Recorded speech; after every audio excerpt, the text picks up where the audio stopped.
can be inaccessible or stigmatized. And if you're spending all day scrounging together money to get the drugs, you probably won't meet anyone who can get you into a safe clinic. This is true even for proactive addicts, which is why the presence of rehab experts who can answer questions and concerns about rehab itself are crucial. There are free rehab centers all over the world that even the most low income of individuals can join, but many don't know that they exist. This is also empirically effective because of the 16,000 people registered with Sydney's program, 13,000 have been referred to rehabilitative treatment. These are individuals who would not have otherwise had access, as 70% of Sydney's patients never access any local health service before they went to the safe injection zone. This argument proves our policy is better than simply legalizing drugs. With safe injection sites, users are acquiring fewer diseases, visiting the hospital less, and many beat their addictions entirely through rehab rather than overdosing. But our second substantive argument concerns decreasing entry into crime. This policy can reduce crime in three key ways. The first is by reducing individual crime. Allowing the people to use in a controlled and private environment will meaningfully alleviate many of the preconditions that cause addiction in the first place. If people are using in a room with a medical assistant, they're not acting under the influence in the surrounding community and causing disturbances, and they're not leaving needles or drugs around for other people to steal or use. This is important because the constant visual presence of addiction and drug use is likely to have a residual impact on the community as a whole, especially on the youth who are subjected to images of addiction from a very young age. At the very least, on our side of the house, drug users are committing fewer crimes in the surrounding communities since they aren't using without supervision. But more importantly, the number of people drawn to drugs dramatically decreases since the glamour around them is dampened. Individuals see the zones as the endgame and don't start using drugs to begin with. But the second advantage is to limit violence between dealers. Local dealers have a powerful incentive to sell in designated areas because being caught by the police could end their careers. Bringing even a marginal amount of dealers out of the streets and into safe zones will resolve one of the most severe and dramatic sources of violence: turf wars. Ruthless competition over clients and territory is inevitable whenever you consider that selling drugs is relegated to apartments and alleys. The problem is, states with law and order approaches have seen disastrous responses. In Mexico, for example, the death toll of the war on drugs exceeds the casualties in the war in Afghanistan. A gunfight over who can sell on 14th Street can kill a father and tear apart a family. It could make headlines and scare off local businesses. It could lead to further revenge killings, and the list goes on. Bringing dealers into controlled environments is key to bringing stability back to these disproportionately impacted communities. The third advantage, though, is to lessen the impact of cartels. Because since drug sales are legal, then cartels don't have to be fighting law enforcement or brutally remove competing groups. Now these groups have a profit incentive to become legitimate businesses and cease their campaign of violence and terror. For all these reasons, because we believe that we should treat drug addiction as what it is, a healthcare concern, and we should treat addicts with dignity and the care that they actually need, we're very, very proud to propose the motion. Thank you.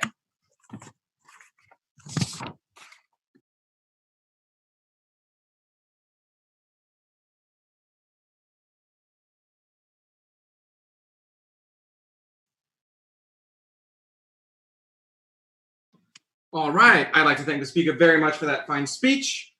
And now I'd like to welcome the first opposition speaker to the floor. And please remember to indicate how you'd like to take PYs.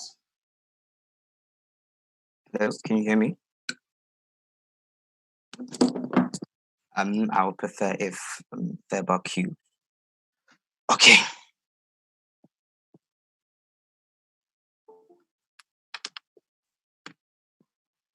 Time.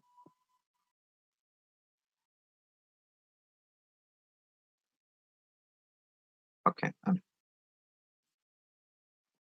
What drug users are looking for is access. And even though the illegality plays a major role in how people access drugs, they will still find their way around it and create more problems for government oversight.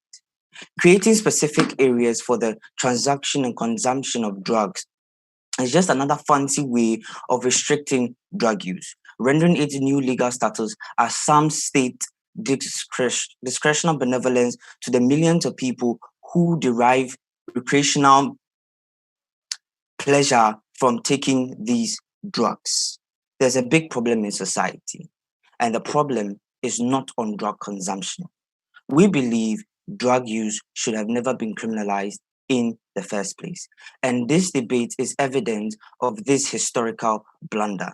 But we shouldn't drag our feet in recognition, but we should rather restore full trust in human capacity to make decisions concerning their lives, and where unintended consequences take place, we deal with the consequences without having to deprive them of the actions.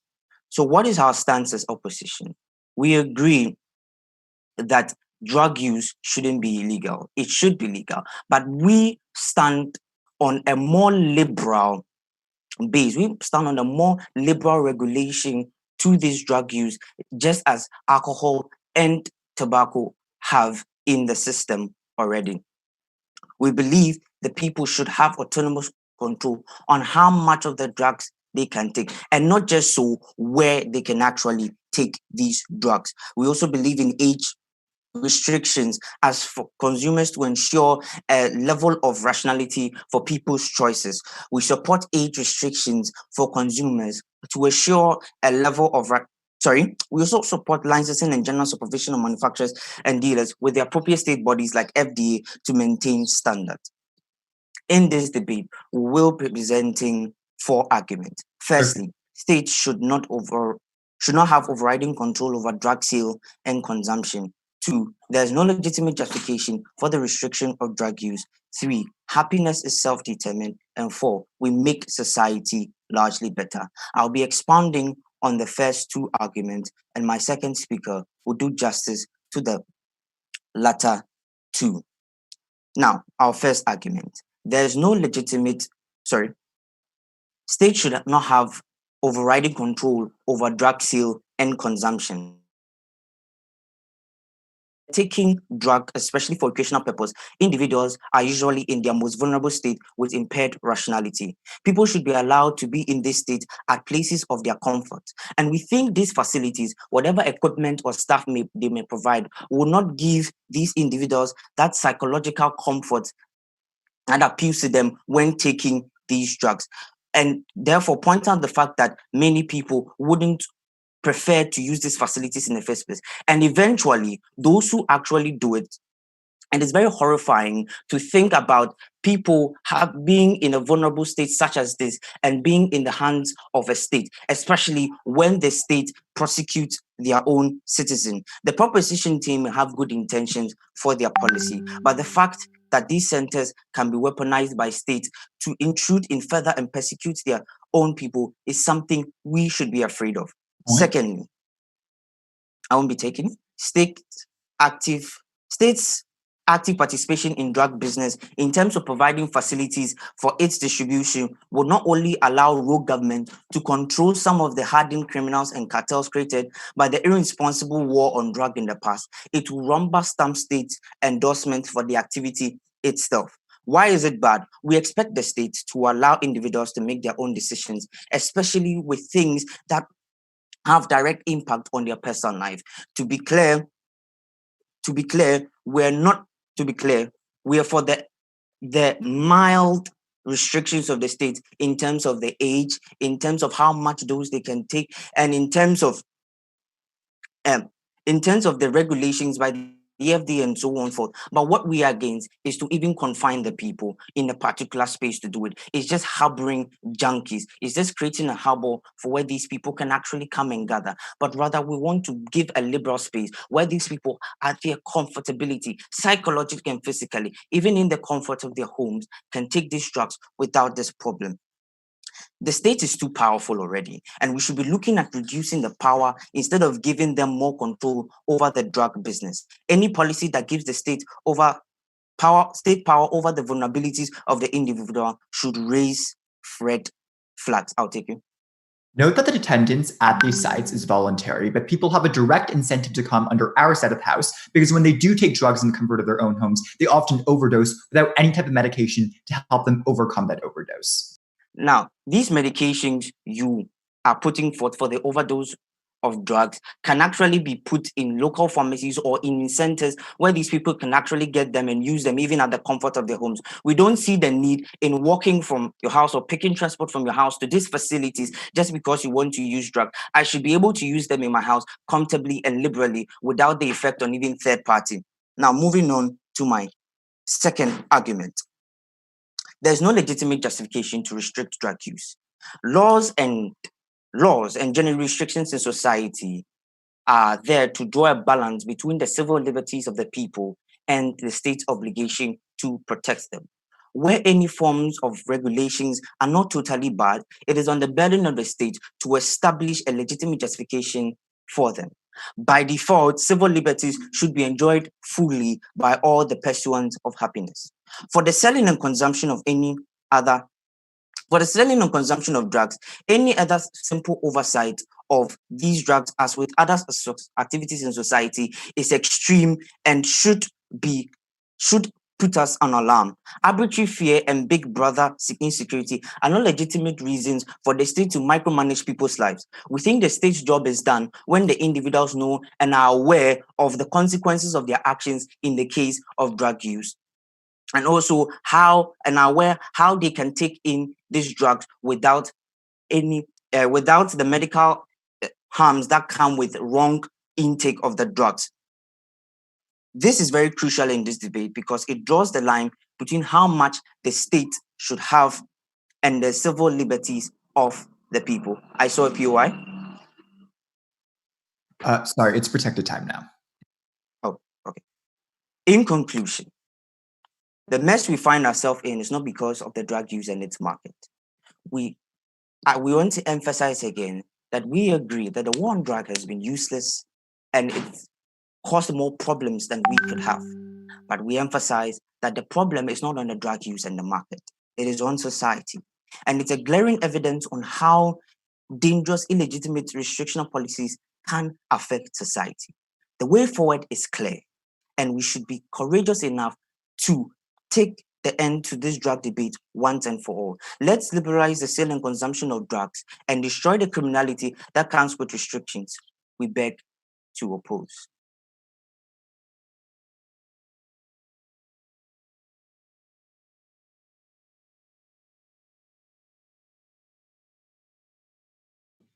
All right. I'd like to thank the speaker very much for that fine speech. And now I'd like to welcome the second proposition speaker to continue the case for their side. Hear, hear. Hi, great. If I could have POIs verbally, that would be fantastic. Consider the difference between our sides of the House. On proposition, we believe that the harms of drug use require the state to preemptively discourage people from using drugs and dealers from expanding their role in the market, but recognize that those who are already addicted require a more nuanced solution. The opposition side of the House fails addicts because they fail to warn society about the dangers of drugs and provide addicts who don't want to be alone during a bad trip. They don't give them a prominent alternative. Before I explain what the unique benefits of our side of the House that went woefully responded to by the opposition bench, I'm going to explain under two main questions what the states are actually doing in the status quo, why they have this obligation to protect drug dealers, before then going into our third substantive argument, which will notably engage with a lot of the analysis that Op just gave you, and I'll make sure to flag it as I go.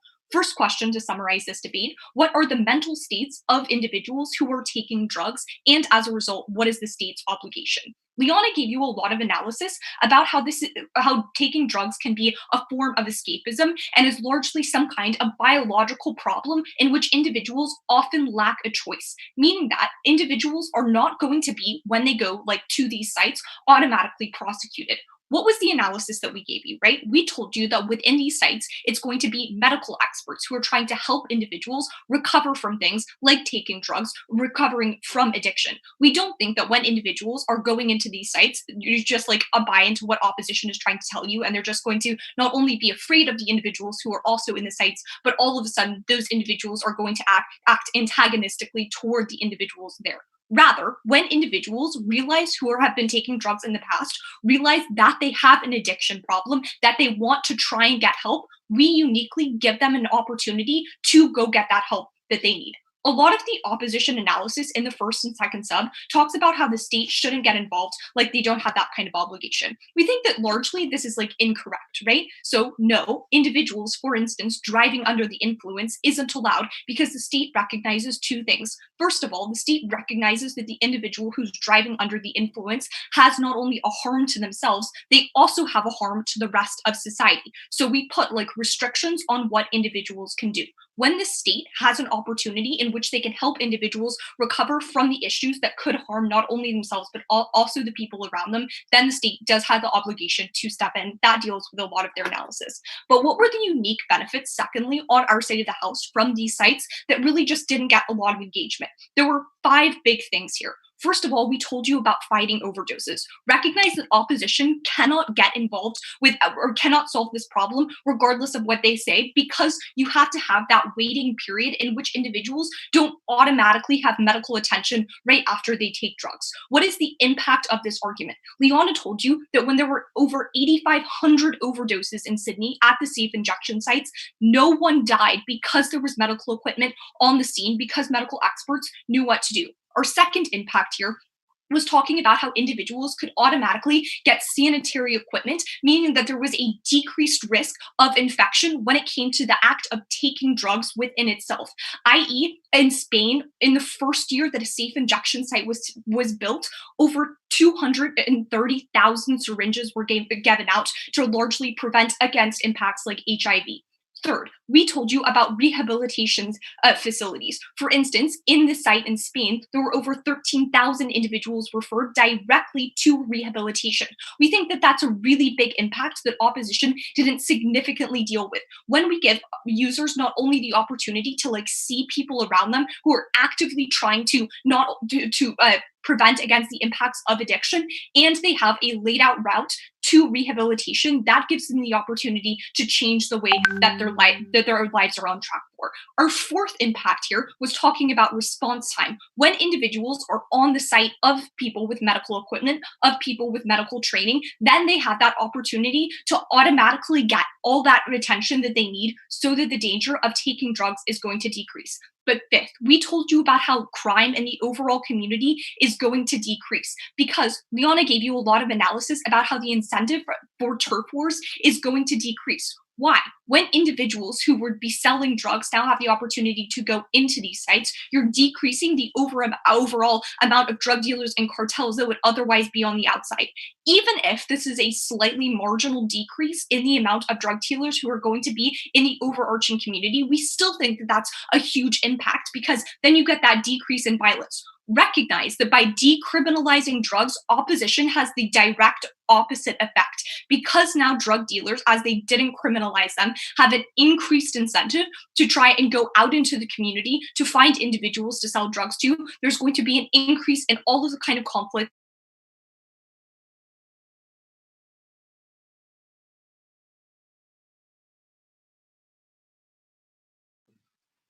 All right, the time has now been stopped. I'm assuming she's frozen for all of you. Yeah. Okay, I'm now going to start a separate timer for the disconnection thing. Hope that they will get back soon. Was the last thing you heard all those kinds of conflicts? Something Yes. along those lines? Yeah? Yeah.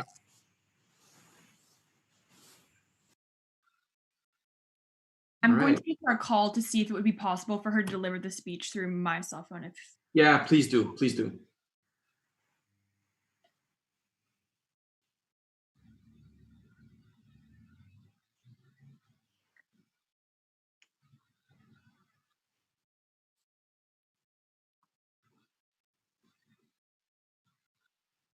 Okay, I think it would be easiest if she delivered the speech through my phone. I'm just going to turn the volume up all the way. If everyone could just give me an indication that you can hear her.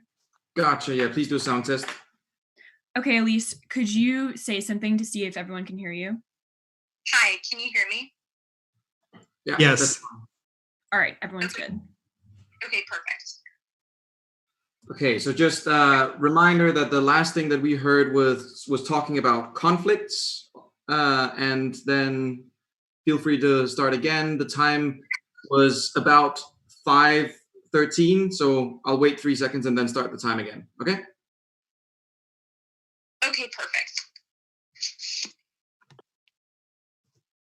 At the point to which the opposition side of the House is actually going to increase the amount of conflict that happens because they have a profit incentive to go into the community to seek out new individuals to try and sell drugs to. We think all of the implications that Liana talked to you about in speech are actually going to be magnified. But with that, let's move on to our third substantive argument, which deals with a lot of the analysis they gave you about decriminalization. This argument is about balancing limiting drug use and the act of decriminalization, because we think overarching decriminalization is a bad idea. We want to find some sort of equilibrium that simultaneously decreases the amount of people using drugs and limits the amount of people who go to prison, seeing as both of those options are bad. We acknowledge that opposition's harms of going to prison are going to be detrimental, but overall, decriminalization does not decrease drug use. This is for several reasons. First of all, people who currently use drugs now see the government's stance that drugs should not be criminalized as a disincentive to stay away from drugs. If the government didn't want to take a hard stance, maybe drugs aren't as dangerous as they were made out to be. Second, for individuals who are already using drugs, individuals have more freedom to use drugs more openly or in a higher quantity without fear of repercussion, meaning who see their drug use can experiment with them after the original user advertises that the government won't crack down. They also may be less incentivized to seek help for their addiction. Third, dealers now have a greater incentive to try and get people to experiment with drugs and have the incentive to advertise that there won't be a punishment, and that magnifies the dealer's incentive to engage in turf wars as the amount of people who use drugs is ultimately going to decrease. In instances where decriminalization has happened, an increase of drug use has followed.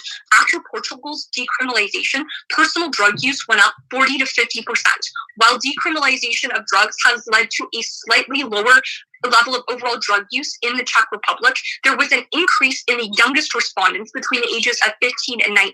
This policy is especially dangerous for young individuals who are prone to making riskier decisions for short-term gain, but long-term addiction and getting involved in harder drugs in the future. Thirdly, the original decriminalization bill in Chile was implemented in 2005. Then the very next year, in 2006, 7% of Chileans reported having using drugs, which was an increase from earlier years. After the bill was modified in 2015, Chile reported having the highest per capita cannabis use in South America.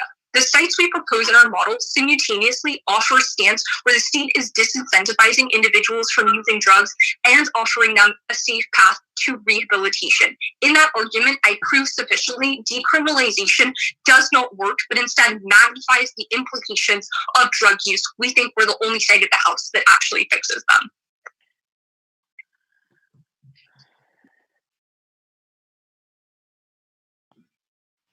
All right, excellent. So happy that we solved that without having to do any of the other terrible things. So without further ado, then is Elise on her way back to the call so she can listen to the rest of the debate? Yes, I'm just going to make sure she's able to do so, or if I need to call her back.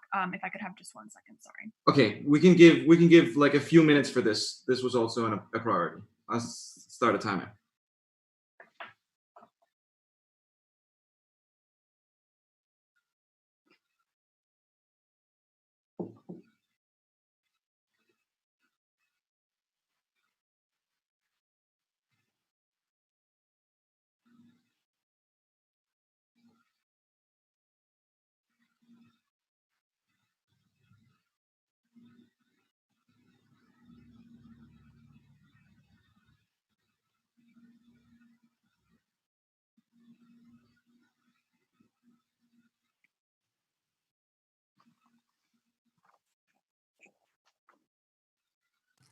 I'm just grabbing a pen, but I'm here, so I'll hear you if we resume. Perfectly fine.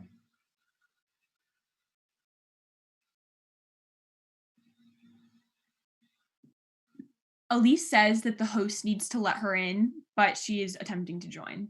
Gotcha. That should happen very shortly, so we'll wait for her. Thank you so much for accommodating us. We really appreciate it. You're very welcome.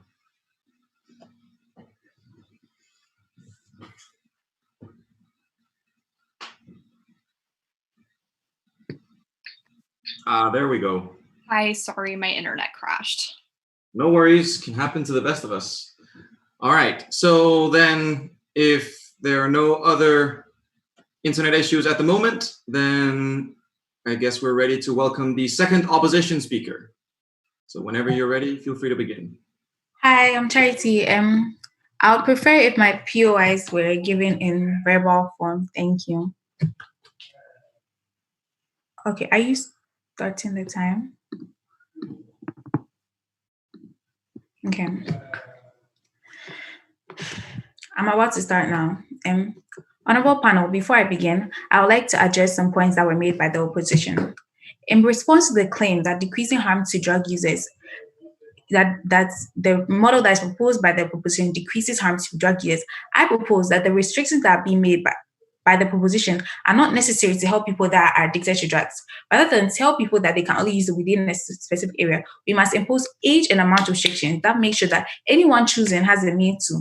This is because while the idea that people that want to use drugs will go to safe places and have people dictate how much weight they can use is a good one, it's one that is quite unlikely to happen. Firstly, drug use is not something that is usually done in public, as was asserted by the first proposition speaker. Because of the stigma that is already attached to drug use, going to areas that are widely known as areas that have been designated for drug use make it unlikely that people will actually go there. So it's unlikely that it will help the people that it was created to help. Additionally, people that are addicted to drugs are unlikely to want to be monitored in this way. Our model rather frees up drug use, which means that funds can be redirected to the mass re-education and rehabilitation of the people. And while the propositions claim that these areas will limit violence between drug dealers seems limitation of affairs, it does not account for the fact that people are likely to create their own markets outside of what is considered legal, which means that these violence will not be avoided. In fact, the only place that will be safe from the violence is the actual non-residential areas within which drugs is allowed, which I'm sure the panel will agree is not ideal. And the proposition made a claim that the state has an obligation to intervene and made analysis with the idea of driving under influence being taken as something that is illegal. But I would like to point out that the restriction is on driving under the influence and not the influence itself. And this is because the influence is not the thing that is inherently bad, but it is driving under the influence that is inherently harmful to other persons and the person themselves. And that cannot be compared to taking drugs, which is not a guarantee that harm because it's a possibility, not a guarantee. And restrictions is tantamount to restricting all alcohol use because someone might drive under the influence. Now I'll move on to my substantive material in today's debate. My first claim is that happiness should be self-determined. Every day we wake up and make decisions about what we're going to do, what we're going to say, who we're going to talk to, and all of these decisions are taken based on their utilities to us. Just like how these everyday decisions are left to us to decide based on what we think we want or need, the decision about whether or not we take drugs should also be left to individuals. Only they can determine what they do to make them happy. The state cannot restrict the areas within which drugs can be used because it is imperative that everyone's freedom of choice be protected. This principle is one that applies to a wide range of private activities. Why not drug use? As long as a person is rational, understands the consequence of their actions, and does not plan to cause harm to any third party, they should be in charge of decisions about what they do, when they do it, how. My favorite meal from McDonald's is a quarter pound of bacon, supersized fries, and a large McFlurry. This meal is extremely harmful for my health, quite addictive, and could lead to obesity, which causes 2.8 million deaths per year. Does it mean that McDonald's should be criminalized or that it should only be allowed within certain locations? No, because I'm a rational person with full knowledge about the possible effects of the meal that I have bought, and I still made the decision to buy it. Similarly, the choice to take drugs should not be restricted in a specific location. Allowing people control over their lives in this manner is extremely important for the state, as self-determination plays an important role in how people function in their daily lives by making them more committed, passionate, interested, and satisfied in the thing they do, which makes for an overall population that is more effective and has a higher standard of living. My second claim is that we make society as a large better.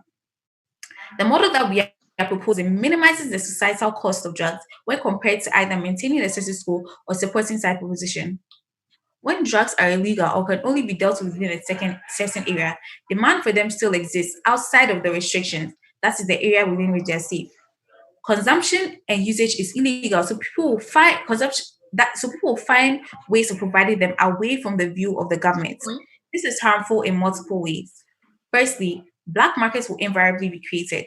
Complete drug liberalization avoids these incomes and with it, the crime, corruption, and violence that attends the operation of illicit drug markets.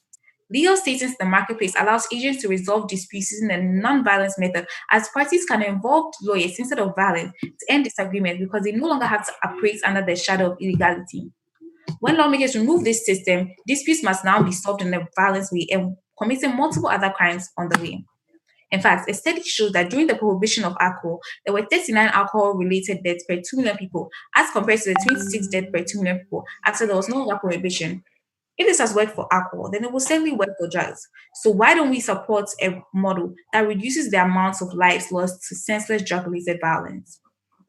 Additionally, since the model proposed by side proposition still restricts the legality of drugs, there still exists an increased incarceration rate that means that prisons are overcrowded. Sending a large number of drug-related offenses to prison. I'm sorry, did I hear POI? Yeah. Yeah, I'll take your POI. My third substantive argument talked about how decriminalization is going to increase overall drug use. At that point, the only difference on your side of the house is that individuals don't have an opportunity to have on-site medical advice and attention. Okay. I don't get the question, please. Hello? Hello? How do you solve any of those issues? The issues of increased use of drugs. Yeah. Side opposition believes that the government should not have to restrict. It's not the government's obligation to restrict drug use or try to increase the amount of drug use. It is an individual's personal decision. As such, the government should have no part in restricting it by enforcing laws. However, with the funds that have been availed by like removing the fight on drugs, there will be re-education programs and rehabilitation programs that will be proposed by the government, as was said by the first speaker. Now I'll continue with my arguments. Drug liberalization prevents this from happening. At the end of the day, society will be much better off with a murderer behind bars than someone who is no different from an entrepreneur, if not for the laws that made their activity legal. The removal of side proposition's preferred restriction on drugs means that they will be used in open so that any of its consequences are clear and can be fought against. Because it will be sold in a similar manner to alcohol and tobacco, the damage caused by the absence of quality controls on illicit drugs can be managed, and the spread of infectious diseases due to needle sharing and other unhygienic practices can be minimized. Legalization using the method that we propose will also free up billions of dollars that the government will have to spend on police. Joshua, I'm trying to listen to a debate. And keep their sales only within a certain area. It will also produce significantly larger tax revenues from drug sales. The money saved and earned could then be spent on drug education, drug treatment, enforcement initiatives directed at more serious crimes. It is for these reasons that we believe that the House must obtain this motion. Thank you.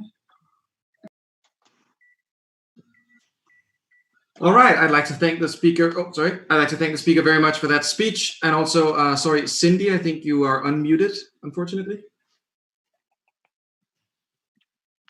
Coming. No worries. Okay. All right. So then without further ado, then I'd like to welcome the third proposition speaker to continue the case for their side of the House. Here.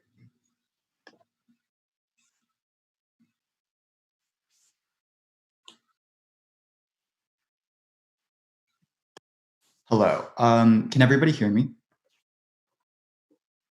Cool. And then I will also like POIs to be delivered verbally or with the verbal cue.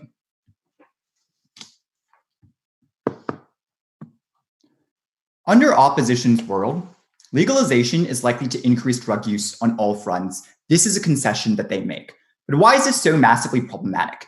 Because on their side of the house, when individuals succumb to their addiction, the state puts their hands up and says, we cannot help you in any meaningful way. Maybe at best they allow individuals to preemptively buy things like overdose medication, but they forget that these facilities are largely inaccessible in the status quo and will likely be under their side, and that it's pretty hard to administer overdose medication yourself when you are the one who is overdosing.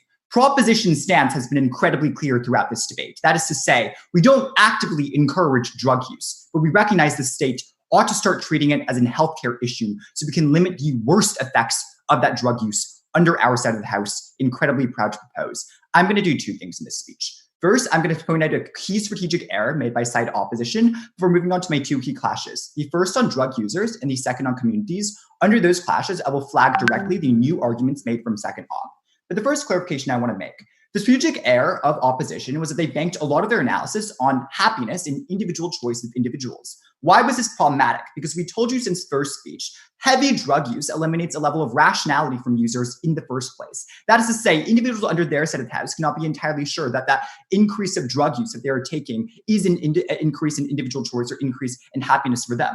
But notably, don't let them get away with this characterization that individuals are just using drugs in the comfort of their own homes, in the comfort of their own flats under their side of the House. Because recognize, a mass majority of drug users are homeless. A mass majority of drug users use drugs in crack houses in the status quo and will likely still do that under their side, as far as they never told us that the state creates new facilities for them. If that is true, it is not the comfort of their own homes. It is not the comfort of using drugs on your own individual basis. It is suffering on the street while individuals stare at you and individuals perceive your community to be so terribly ridden with drugs that no business want to move in the first place. With that, let's look at first clash, drug users. The first thing I'm going to note here is that ops analysis misses the ball here. We don't force individuals to go to these sites, but we necessarily told you under our side, there is a massive incentive for individuals to come to these sites. Why is this true?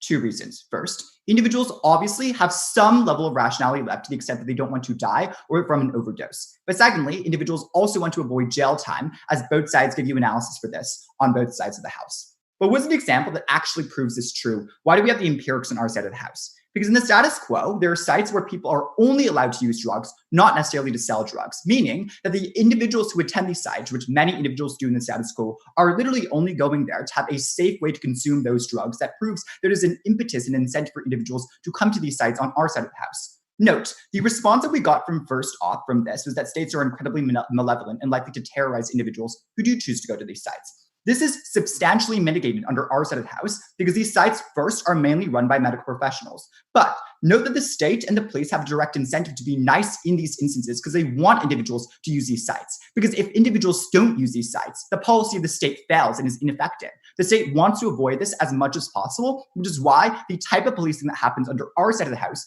is likely to be much less bad than the type of policing that happens in the status quo. Given that now I have proven that individuals are likely to attend these sites willingly and have a direct incentive to do so, what are the massive benefits you get under our side of the House? Note, they did not give you any real comparative mechanisms to have individuals can safely use drugs under their side of the House. They only told you they decriminalize or legalize it.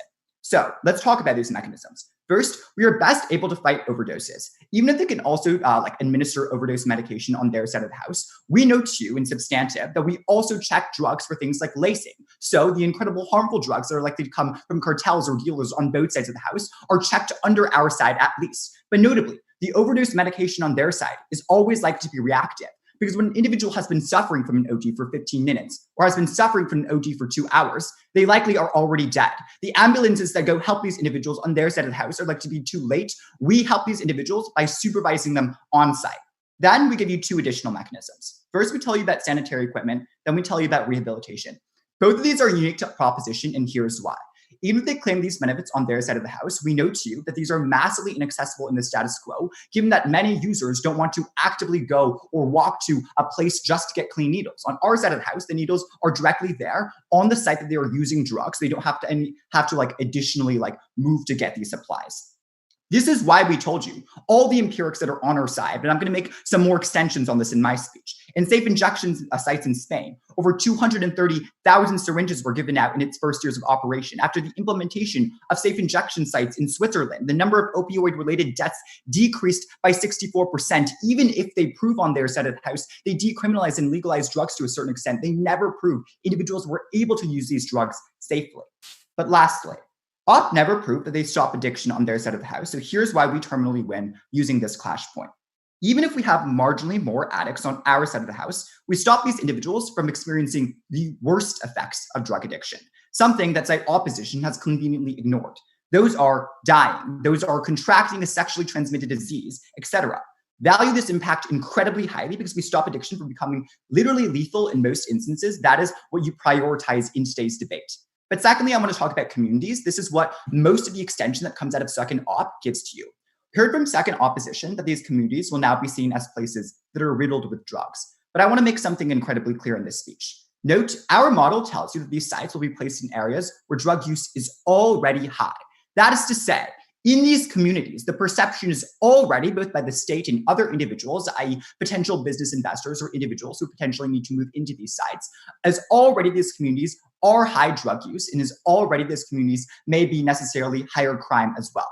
But here's why we are massively comparatively better on our side of the house. Because even if our policy works just to a certain extent, we keep more drug users off the street. That is to say, the perception of the community is likely to increase massively on our side of the house, insofar as individuals aren't literally shuffling the streets when they are using those drugs, aren't standing in front of businesses, stopping customers from going in and scaring them off. These are the things that are visually better for the community. These are the massive benefits that we get on side proposition. Before I move on to the two other piece of analysis under this, I can take a point from op if there is one. Cool. Second, all their analysis under this tying legality of drugs to the legalization of alcohol is incorrect, because in their second speech, they extend this analogy that because we legalize alcohol and the use is now safe, that the same can apply for drugs. No. Notably, this is incorrect. Here's why. Alcohol is sold in supermarkets. Alcohol can be sold in supermarkets. However, on both sides of the house, drugs like cocaine, drugs like heroin are still sold by individuals like dealers, individuals like cartels. So even if you do legalize drugs under their side of the house, you're still likely to get things like turf wars, insofar as cartels must have a massive amount of demand for their drugs, a massive amount of buyer base. Even if the drugs are legalized, they're still likely to fight against each other and cause more harm within those communities. We stop that notably on our side when they sell on site.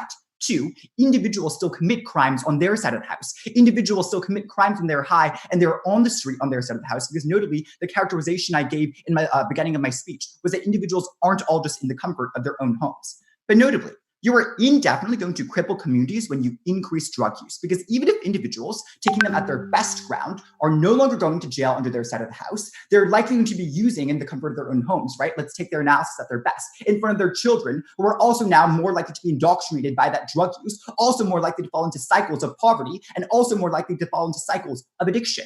This is never good for the growth of the community and never sustainable. We told you the stance that was correct in today's debate was not that drug use is good and should be incentivized. It's that it should be limited and controlled as a healthier issue. Proud to propose.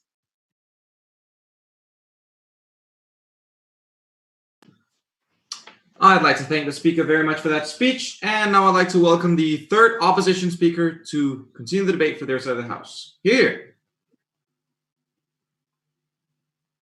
Okay, so I'll prefer POY to be in a verbal form. Okay, so then I begin my speech. Panel, there have been three clashes in this debate that are outstanding. And before I move on to these clashes, I would like to give some rebuttals to the arguments raised by side proposition.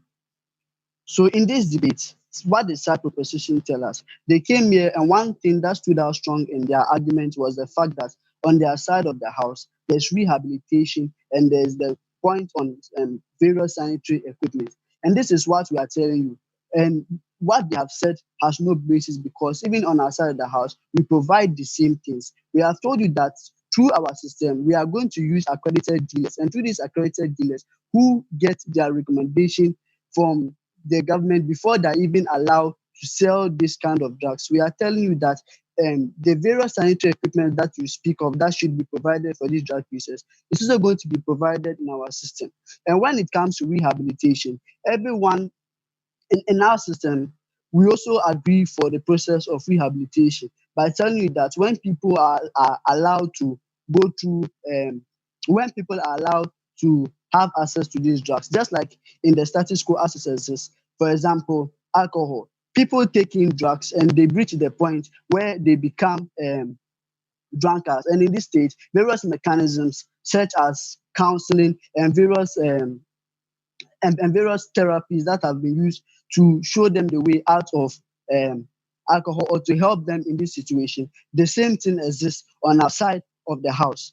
Secondly, they came here to come and tell us that our system creates an increase in crime when people are allowed to engage in the drug business in a more liberal way.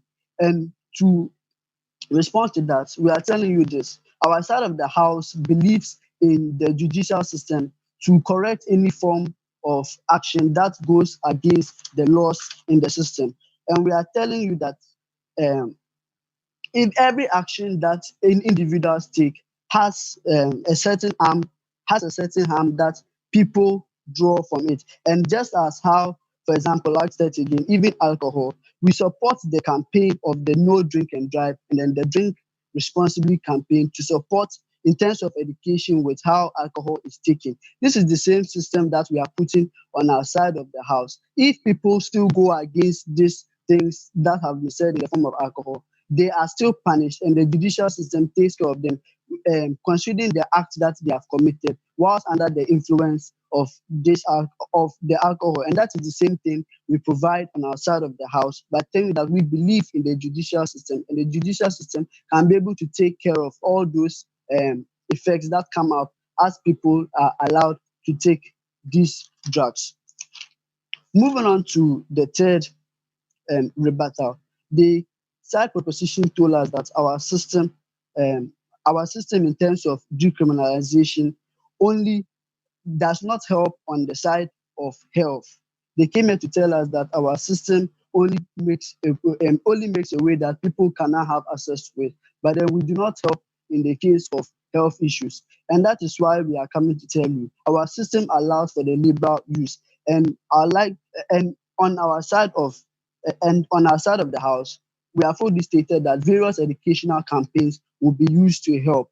And for example, just as in the case of a cigarette package, on the package there's a sign or a warning that this cigarette can cause lung cancer or can be detrimental in respect to the cardiovascular system. But yet still, people taking these drugs and they are aware of the consequences that may happen when they take in this drug. But in the case where they do taking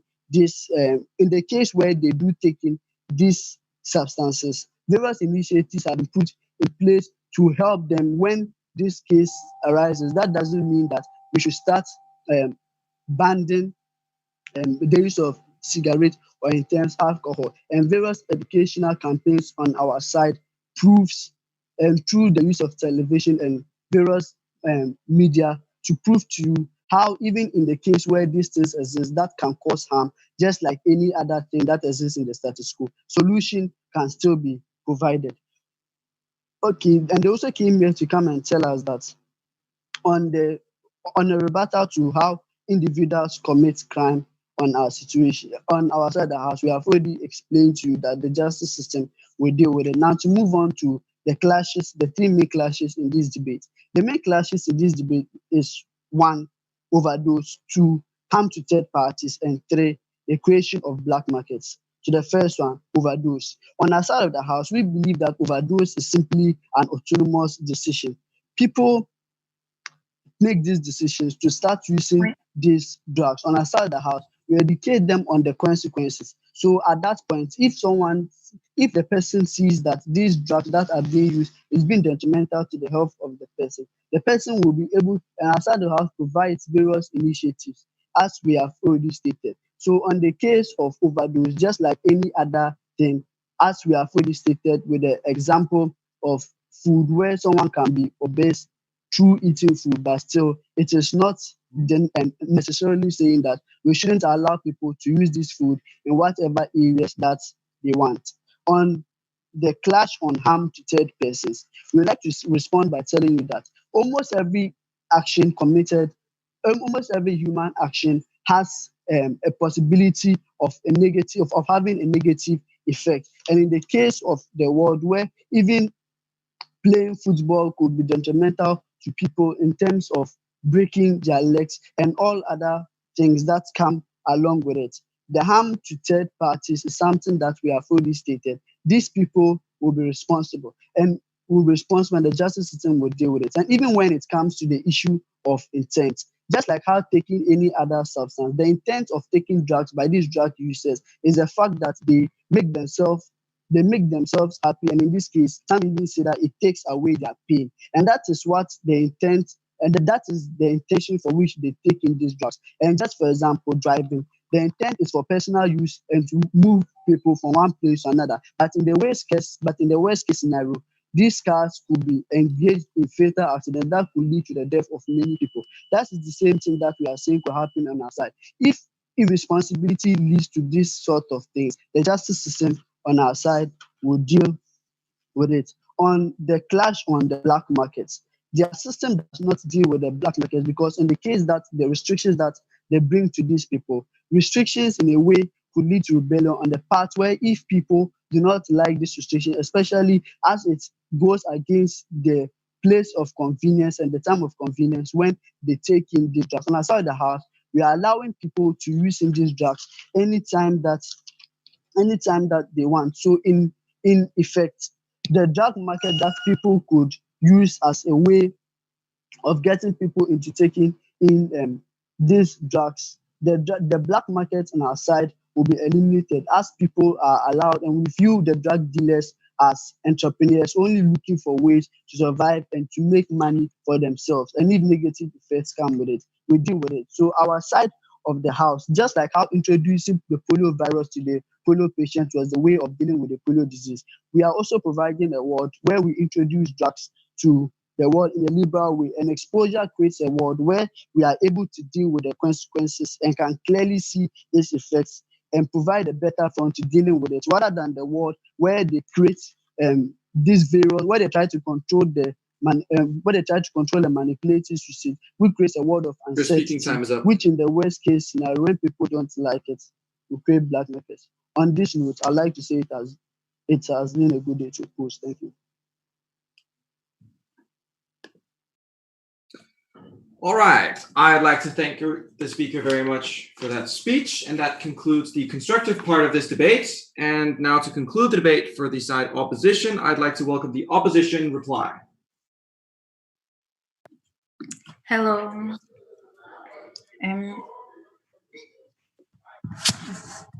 May I start? Yep. Whenever you're ready. Okay. The case that we have presented to the panel today is simple. We have agreed with the proposition that drug use should be legal. However, we say that there should be liberal regulation in its use and sale, and we support age restrictions for consumers to ensure a level of rationality for people's choices. We support licensing and supervision of manufacturers and dealers within the appropriate state body like the FDA. However, the proposition claims that the best model is one where people are able to take drugs only within a designated area, something that they claim will help people that are addicted to drugs. There have been three main claims that have been made by the opposition. Firstly, that the model that they propose decreases harm to people.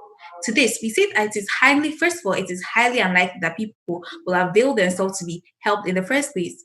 This will invariably be a waste of time as such. The best use of funds is not to continue with this, but to refocus our attention on education and rehabilitation as our model proposes. Rather than facilitate drug use in a limited manner, we must free up restrictions totally and create programs that will attack the problem of addiction at its roots, something that is evidently a better use of resources. And by making this argument, we have invalidated the claim that was made by the proposition. Additionally, they claim that it limits the violence in communities.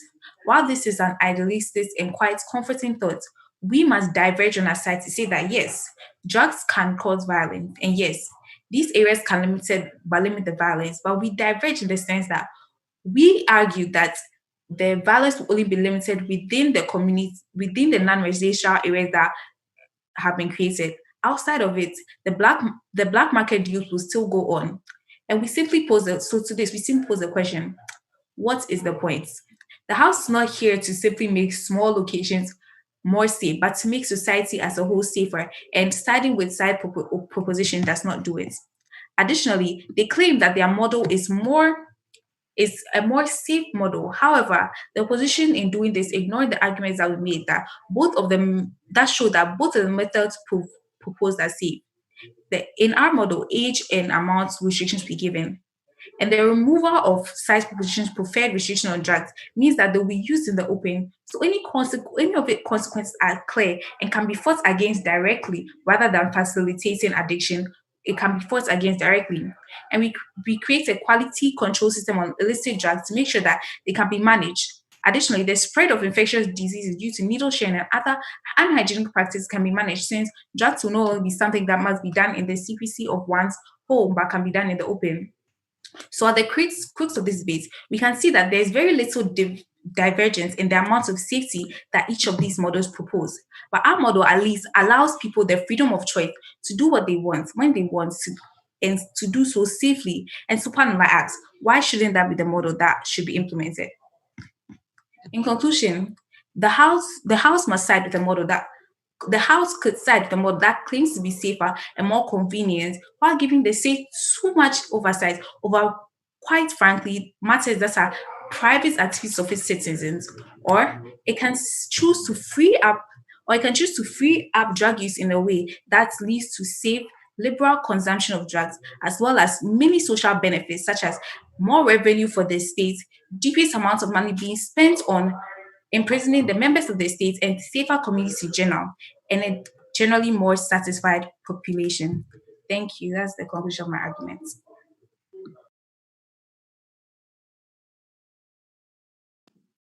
I'd like to thank the speaker very much for that speech. And now to conclude the debate for the proposition side, and indeed the debate as a whole, I'd like to welcome Prop Reply.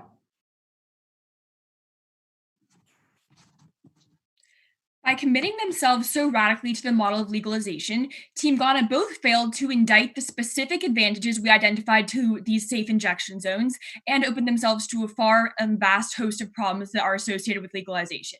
In this speech, I'm going to prove to you why we offer unique advantages to drug users they cannot on their side of the house, and the active harms to Ghana's alternative through the two lenses of individual users and communities. Let's begin, though, with the idea of individual users. First of all, I want you to compare the mechanisms offered by the opposing sides of the House in terms of the number of people addicted to drugs in the first place. Here's what we told you, and here's how we improve the present state of affairs. The first is that on our side of the House, fewer youth actually get addicted in the first place because there isn't the constant visual presence of addiction, and they can't just find needles lying around because people are really only using hard drugs in the safe injection sites. The second thing is that an increased host of rehab opportunities offered to people who are already addicted means that in the long term, you limit the number of people addicted in the first place. Very simply, we limit addiction. Not only does legalization fail to curb existing amounts of addiction, it actually increases it. Here are the mechanisms we told you in response to their model. The first is that when the state fails to set the norm that drug addiction is dangerous, you're more likely to see people using a bigger amount of drugs, different drugs, experimenting with them, and young people actually entering the market for drugs in the first place. The second thing is that drug users and drug cartels as a first place identify an active market which increases the amount of drugs brought into a particular country in the first place. This is an independent reason to vote for our side of the House because we proved to you why, if both sides recognize the harms of drug use, they vastly increase the magnitude on their side of the House.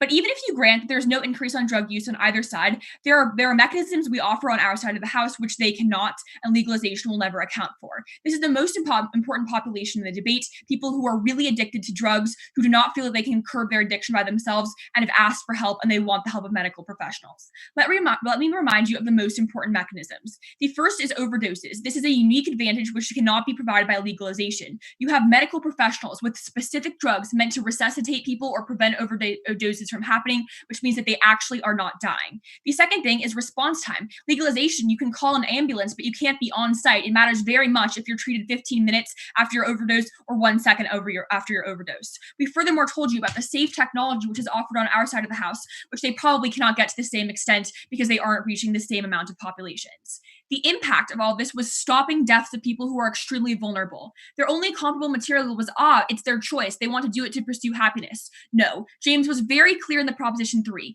Drug use is not a rational choice. Once you become addicted, it is a biological compulsion for you to continue using a drug, which could ruin your family. It could ruin your own life. It could ruin your ability to work, to see your family, probably at the end of the day, even to live. If you use heroin once, you increase the risk of overdose. Once you become addicted, that risk is infinitely magnified. If nothing else, this is a reason why the state is justified in intervening, because it is recognizing people are not rational and they need to prevent them from harming themselves. But even if all this analysis did not sufficiently beat back their idea about like the state not being justified in intervening, I want to make it very clear that there's an additional reason why you support this policy, which is the harm that goes to communities. Elise was very clear in her speech. This is the second area of clash in the reply, by the way, that when there is harm to communities, the state is also justified in stepping in. Here's what we told you why our policy limits harm and justifies state intervention. The first thing is that it brings ordinarily violent cartels into the light, and it makes them be in these regulated areas in which they're less likely to spread violence throughout communities. Secondly, it means that there's not violent competition, because since the sale is legal only within a particular area, which is moderated by the police, you're less likely to see community casualties. But also, you see a decrease in overall crime because people that have a high propensity to commit crime while they're under the influence are now being taken care of by medical professionals, and they're not on the streets. This is a reason why we always prefer our side of the house, because all of their harms, even a black market, occurs on their side of the house. They get increased drug use, they get worse drug use, and they do not save the most vulnerable who don't want to come down from a bad trip alone. Very, very proud to propose. All right, I'd like to thank the speaker very much for that speech and everyone for an excellent debate. Now I will be announcing that we want to be moved and stuff like that. We'll be back in about 20 minutes time with a call, hopefully barring technical issues. But beyond that, then in the meantime, you can cross floor and shake hands in a virtual manner. But yeah, all right, I'll be doing the thing. Thank you guys for a great debate. Thank you so much for a wonderful round. Thank you guys for a wonderful round, a great debate, very informative.